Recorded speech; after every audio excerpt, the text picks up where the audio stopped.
صاحب تاسو ته یو خبره کومه خو دا به چاته وایې نه صرف دې خبرې دپاره رالمه چې شیخ صاحب ډېر لوی سړی و او زمونږ عثمانزو نوم پکې راځي په دې باندې موږ سخت ملامته یو چې عثمانزو کې دا دردناکه واقعه شوې ده او ډېر پرې غمجن یو ټول خلک پرې غمجن دي الله پاک دې دله لوی مقام ورکړي بلکې مقام یې ورکړی دی نو شیخ صاحب دا خبره وکړه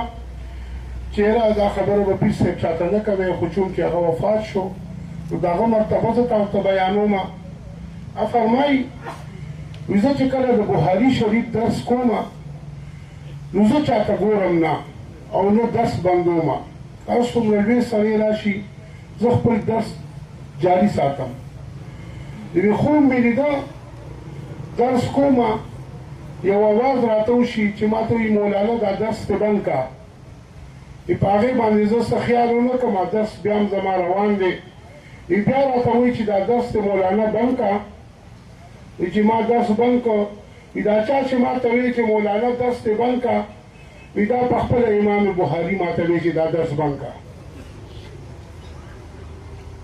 نو ما ته وایي تا ته وګوره دا تا ته څوک راغلي دي ملاقات له او څوک راته ناست دي چې ما دلته وکتل د عیدګاه کې دا درس په ورکو چې ما وکتل د قبلې طرف ته د دواړو جهانو سردار محمد رسول الله صلی الله علیه و آله وسلم ناست بخاري شریف یې کلو کړی دی او زما درس یې اورېده هغه ته وایي امام بخاري ته وایي امام بخاري صاحب مولوي صاحب مه منې کوه د درس نه د ده درس اورېدو له خو زه راغلی ما چې د درس په اورمه زه خو د ده درس اورېدو نه راغلی یم دې مه منې کوه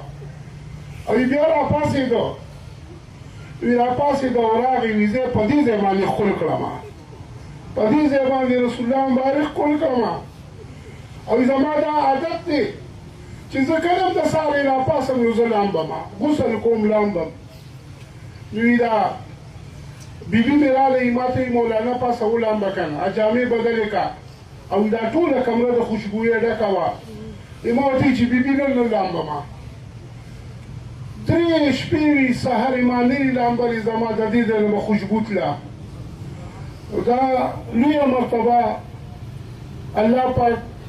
شیخ ادریس ته ورکړه د دې خوب نه هم دا معلومېږي چې په رسول الله صلی الله علیه وسلم ډېر زیات ګران و